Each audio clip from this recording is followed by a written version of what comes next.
Bismillahirrahmanirrahim. Assalamualaikum warahmatullahi wabarakatuh.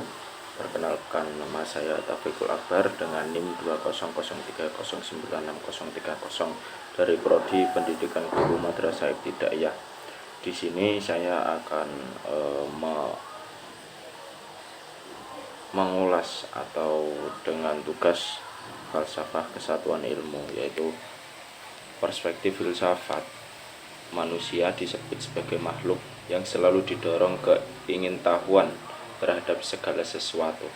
Dorongan tersebut membawa manusia untuk berpikir, menelaah, dan menganalisis terhadap realitas yang dihadapinya untuk diungkapkan dan dideskripsikan agar memperoleh pengetahuan dan pemahaman secara utuh, dengan harapan agar segala sesuatu yang ada dapat memberikan manfaat dalam kehidupannya. Kajian filsafat ilmu menyebutkan bahwa secara umum metode mencari pengetahuan adalah melalui pendekatan rasionalisme, empirisme, dan metode keilmuan. Semua metode yang digunakan dalam mencari pengetahuan pada dasarnya bertujuan untuk memperoleh kebenaran. Namun perlu disadari bahwa kebenaran yang dicapai manusia hanyalah kebenaran berdasarkan sudut pandang pendekatan yang digunakan. Ketika proses pengkajian secara ilmiah dilakukan terhadap objek tertentu dengan prinsip-prinsip ilmiah dan menghasilkan sebuah kebenaran, maka apa yang dihasilkan itu disebut kebenaran empirik, dinilai benar kalau dia dapat dibuktikan secara empirik.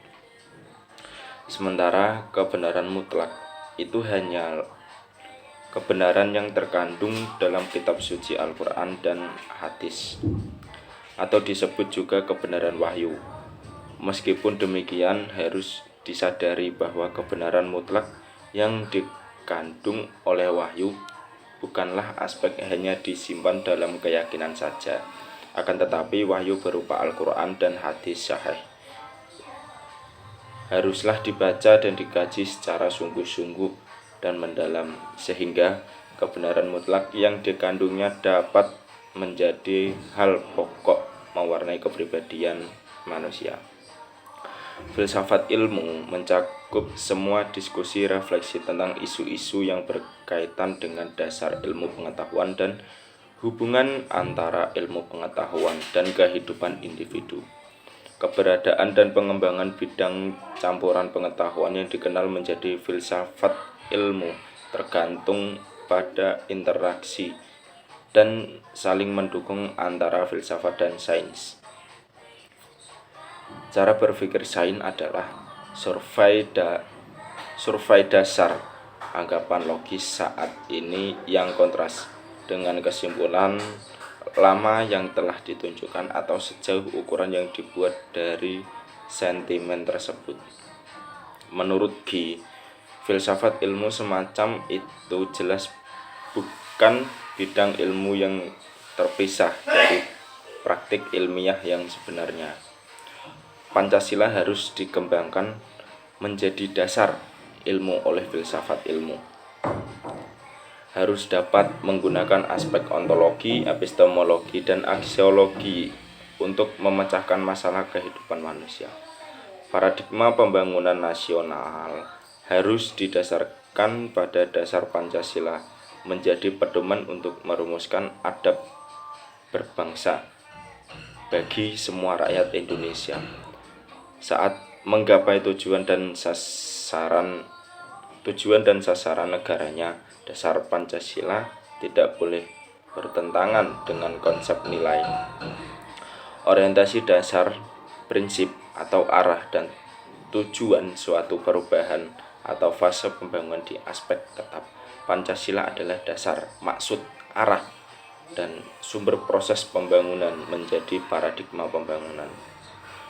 Dalam mengkaji wahyu tidak berarti mengabaikan kajian dalam perspektif ilmu pengetahuan, sebab dalam wahyu itu sendiri ditemukan begitu banyak ayat yang mendorong umat manusia untuk melakukan aktivitas berpikir di dalam mengkaji segala sesuatu, terutama alam raya demi terciptanya kehidupan yang beradab.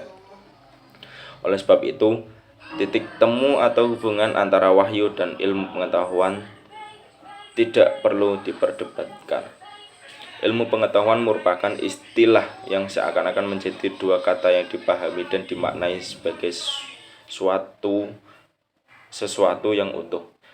Disadari bahwa istilah tersebut terdiri dari dua kata yang memiliki kesamaan makna, namun terdapat perspektif yang berbeda. Potensi yang digunakan manusia untuk memperoleh pengetahuan adalah melalui akal dan indera. Itulah sebabnya Islam memberi kedudukan yang tinggi kepada akal manusia, sebagaimana yang dijelaskan dalam Al-Quran. Dan pengetahuan lewat akal disebut pengetahuan akli, lawannya adalah pengetahuan nakli. Akal dan indera dalam kaitannya dengan pengetahuan satu dengan yang lain tidak dipisahkan secara tajam. Satu dengan yang lain bahkan saling berhubungan. Fungsi ilmu pengetahuan.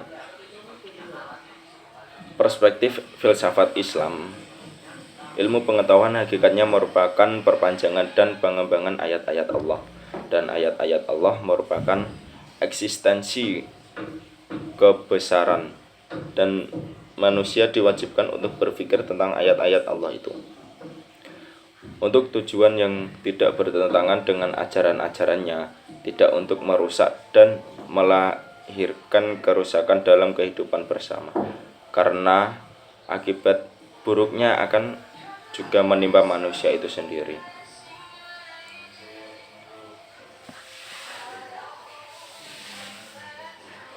Hod Titus atau dalam Burhanuddin Salam mengingatkan bahwa ilmu dengan segala tujuan dan artinya sampai batas-batas tertentu telah banyak membantu manusia dalam mencapai tujuan hidup dan kehidupannya, yaitu kehidupan yang lebih baik.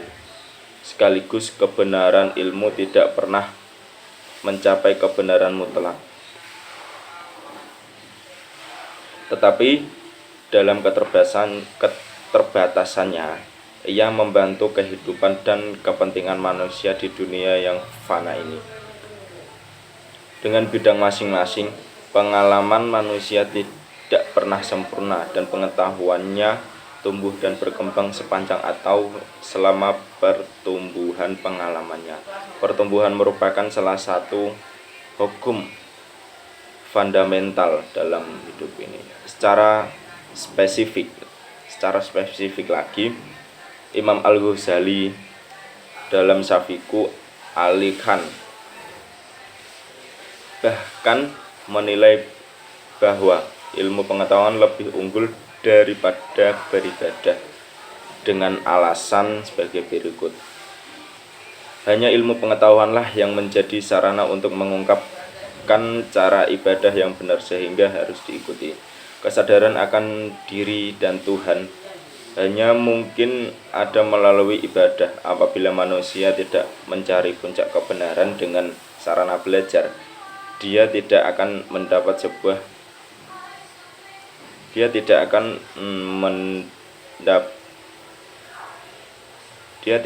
dapat menyembah Tuhan secara benar. Ilmu pengetahuan memungkinkan kita untuk membedakan antara benar dan salah, baik dan buruk, indah dan jelek, serta yang benar dan kepalsuan. Oleh sebab itulah, maka ilmu pengetahuan adalah amanat atau kepercayaan yang suci dan hanya dianugerahkan kepada orang-orang soleh. Sedangkan lapisan yang rendah pasti dijauhkan dari amanat suci tersebut. Sementara ibadah adalah suatu keniscayaan atau kewajiban bagi semua umat Islam, baik orang-orang rendah moralnya maupun yang tinggi. Ketika seseorang tidak memperdulikan ilmu pengetahuan atau bersikap biasa-biasa saja atau tidak menghormati kepada ilmu, berarti dia berlaku kejam kepada dirinya dan beribadah pada Tuhan tanpa ilmu pengetahuan. Yang tepat adalah tindakan menghukum terhadap dirinya. Sekian dari saya. Assalamualaikum warahmatullahi wabarakatuh.